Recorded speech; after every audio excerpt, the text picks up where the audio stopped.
Rated M for mature.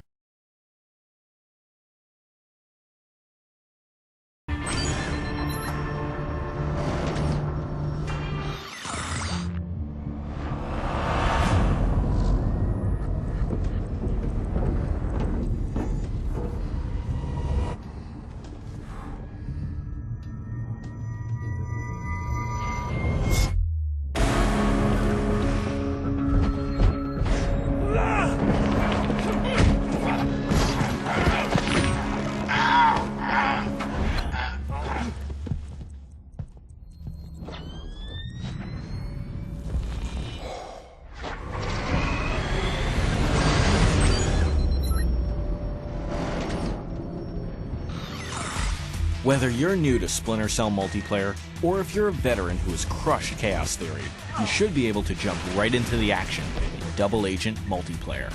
This section will give you an overview of the basic game type, spy moves, gadgets, and some tips for play. The game is Spies vs. Mercenaries. It's usually played as a 3-on-3 match.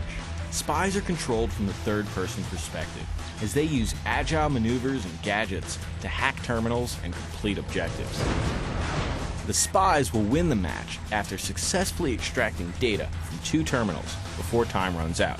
It's worth mentioning that Spies can also perform an extraction on the same terminal twice. The mercenaries are charged with preventing the Spies from reaching their objectives, and are the only guys on the map to carry guns. To balance the gameplay, Spies are the only players with night vision, thermal vision, and health needles. And both sides have a limited number of respawn opportunities. Playing as a spy should be a stealthy, unique experience of navigating from terminal to terminal, avoiding a fight whenever possible. Spies are super nimble and take completely different paths around the maps than their adversaries. Mercs usually have to take lower paths involving doors and stairs, while spies can sneak and climb to upper ledges and poles and vents. Overall, the maps have an emphasis on verticality. Spies can climb, jump, crawl, and maneuver through areas that mercenaries simply can't get to. The main paths through maps are wider, better lit, and with less hiding areas than in Chaos Theory. Initially, just take some time to explore. Most large levels become familiar to players after about 10 minutes of play. Intel is always your primary asset. You should keep a mental accounting of terminal locations, teammate locations, and drop zones where you can refill and switch out gadgets. Also of use is the new augmented reality HUD and map. This helps spies know where points of interest are located.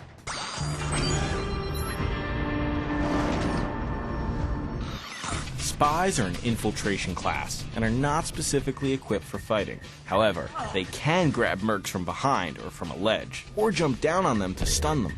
They also have a slew of unique agility moves that'll help them accomplish their objectives. While running, hold down B to perform a diving roll. This quick maneuver is most effective when diving for cover and out of the line of fire. If you press B while coming down from a jump, you'll land softly, and more important, quietly. This is key when sneaking around hostile mercs. When starting out in multiplayer mode, you may see a spy ghost outline indicating an escape move. This is a visual guide that shows spies hidden escape routes and moves that you can perform by pressing the right bumper. For example, pulling a high escape move is faster than jumping up, grabbing a ledge, climbing up, and turning around. Knowing where these escape move locations are can save your life, so learn them. After a few play sessions, these images are no longer going to appear on the map.